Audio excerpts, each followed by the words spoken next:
The images of 9/11 will forever be seared into our minds. So should the countless stories of courage and bravery from that day. I can't believe people actually fall for that. Marine Corps Major Tom Armas is one such story, a story nearly lost in the rubble. I don't mind talking about it, but again, the focus is not me. Armas might never have talked about his heroics on 9/11 were it not for this picture.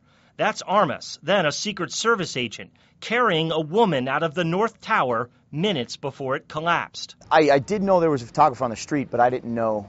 I just faintly remember seeing a guy snapping pictures as I was running across, because I was extremely tired. But the photographer's camera somehow got lost and buried beneath the debris. It wouldn't be found for months. The picture first appearing in the paper on New Year's Day 2002. Except the caption misidentified Armas as an unnamed firefighter, which was fine with Armas.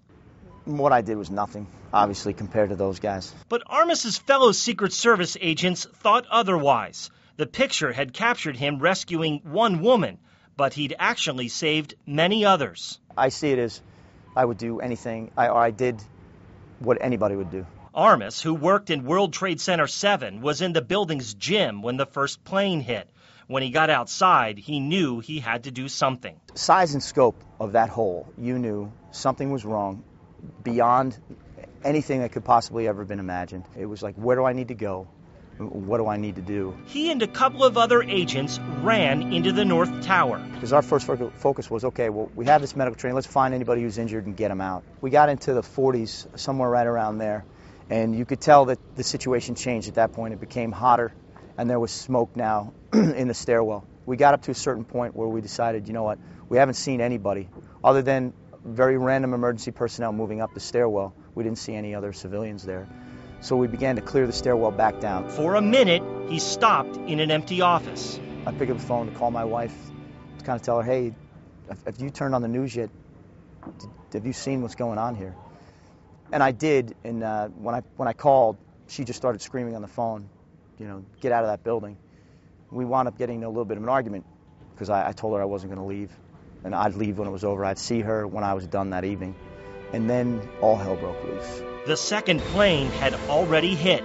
When we got down to the mezzanine level, it was probably one of the worst scenes I've ever seen in my life. When you looked onto the plaza level is where the park was and where the globe was.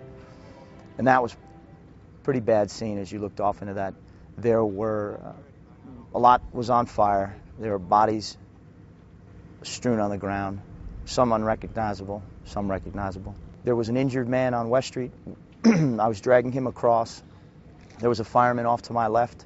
As I was dragging that person off, the fireman off to my left-hand side was hit by one of the jumpers. Then the unimaginable. The South Tower collapsed. You saw like trickling of more debris and more debris and more debris, and then a wave. It was so deafening, I probably don't even, I can't recreate it. You were running in place and you didn't know which way to go. There was really nowhere to go. You looked left, debris was everywhere. You looked right, and it was all pretty much probably in milliseconds, but as your brain starts to process it, it slowed down. You didn't know which way to run, so we ran into the northwest corner of the mezzanine area and just dove into the corner. I have no idea what it looked like around me. All I know is that the police officer was dead, and the other man that was in the corner with us was dead, and John and I were alive. It was pitch black, rubble and shattered glass everywhere. I went back in, and somehow he got pulled away from me, and I went in and moved around and grabbed a bunch of people who I could find, and then they grabbed onto my belt, and then I started to crawl towards where I knew the railing was, and then when I came out, there was a lady to my left. Kind of people were bypassing her. I really have no recollection of how. I just picked her up and took her across the street to an ambulance, put her in an ambulance. Minutes later, the North Tower would collapse. Several people escaped alive thanks to Tom Armas. When the picture went public, Tom's story did too. President Bush honored him at the White House, and the Marine Corps awarded him with the Navy Marine Corps Medal, the highest medal for heroism in civilian action. I'm not a hero at all. I did what any Marine would do.